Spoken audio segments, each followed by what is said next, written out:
Passionate about music. Can I take you to a dark place? Go for it. Right. I read this. It's an interview that's been put out by the Mail Online. Is that today? Yes. Yeah. I'll prove Cowell was wrong to dump me after winning X Factor and revealing he was gay. I don't think I said that. No. But Well, no. There we if go. you look at it, it's not actually in the interview. No, it's not. But that makes a really catchy title, doesn't it? I wonder what they did there. Now, I've read the interview, and as you say, can you give us your version after? Because Simon didn't dump you for being gay. Let's make that straight, did he? No. And everyone was very supportive on the show when you came out. Yeah. Well, I didn't come out on the show. I came out like after I won. In the June time, but everybody was supportive. I think it means that, like, I think the headline, I don't think it means that he dumped us because I was gay. I think it just means that I came out and then I got dropped by Psycho. So I don't think that they're saying that, but that wasn't the reason why. I mean, that would be pretty major if it was. Yeah, it would be bad. But I mean, I parted ways with them like two Februaries ago. I mean, people still go on about it now. It's like, I'm like, see, really? Like, I did an interview the other day, and the opening line was, so you were dropped from, and I was like, yeah, that was 2 years ago. Like, I think if I wasn't over it by now, I'd be pretty in trouble. Yeah, this is the trouble, isn't it? And no one could prepare you for this in the media.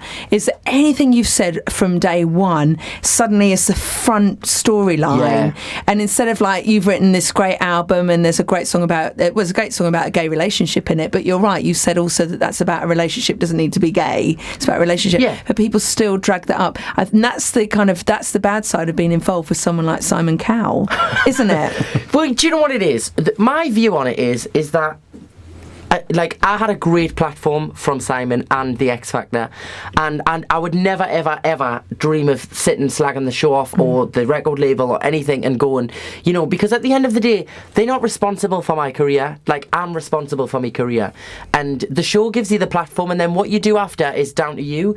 And yeah, there was a few things that went wrong on the first campaign, which is mentioned in that interview, and things like that, and you learn from them things. I'm not going to sit and go, how dare you drop me, blah, blah, blah. Like, learn from the mistake, dust yourself off, and get back out there and get back in the game. You know, if you don't do that, I could have spent, like, 6 or 7 months going on about, like, slagging Simon off and everything, and by that time had passed, somebody else would have been in my place. So I spend more time focusing on releasing more music than worrying about Simon Cowell. Where does this...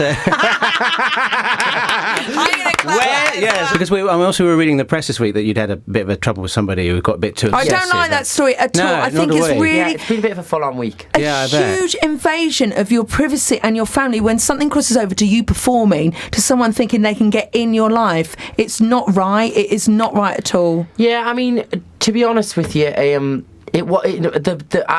would have loved it not to have gone into a legal situation. That was the last thing I wanted, but it was a situation that needed to be dealt with, and hopefully I can draw a line under it and end it there. But yeah, not the best of situations. There's a question I would like to ask you, and it's about your original X Factor audition, where you went on stage. Can I take you back there and how you felt, and you bricked it and you went, I don't want to do it. Can you take us back there? No, I'll tell you what happened. I actually got through to boot camp, and I got through the first audition. I thought it was great, and then I kind of got to boot camp and I was like, I can't do this. Like, I had a massive wobble, and it was about 40 minutes before I was supposed to perform on stage in front of, then it was Sharon, Danny, Louis and Simon. And I phoned my mum. I was like, I'm not ready to do it. I was like, I need to come home. And I told the producers, I was like, I'm not going on stage. And they're like, what? You don't want to be in the, like, and I was like, I'm just not ready. So my mum picked us up, and Simon actually came out the car, and he was like, he doesn't remember this. I looked a lot different then. I was very chubby and totally different. And he came out the car and he went, I think you'll regret it. Obviously didn't, but but yeah, it was. I just was not ready, and on that moment, I said I would never go back on the show again.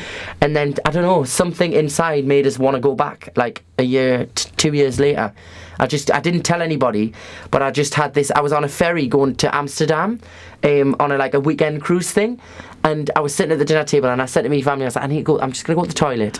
And I went to the internet cafe on the boat, and I sent the application form off without telling anybody, because I thought, if I tell people there's going to be a discussion, like, sure you want to do it? And I thought, if I just do it without thinking about it, that's it. So I did it, and I came back and sat down at the table. I was like, I've just auditioned for X Factor again. I didn't know that story. Yeah, that was the story. Oh my Are you glad you did it? Yeah, I mean, it was one of the. I don't know why I was so afraid the first time, because it was one of the best experiences. Being in the house, being on the show. I would love to go back and do it now with the head I've got on my shoulders now. You know, like, and just totally just have a blast, because you know, it's a big thing to go through. But I had a blast. I met some great people as well. Listen, the album is Here's What I Believe. It's been an absolute treat once again to talk to you, Joe McElderry. Thanks so much for coming to see us. See you next time. Good luck. Yes. Joe McElderry. Passionate about music.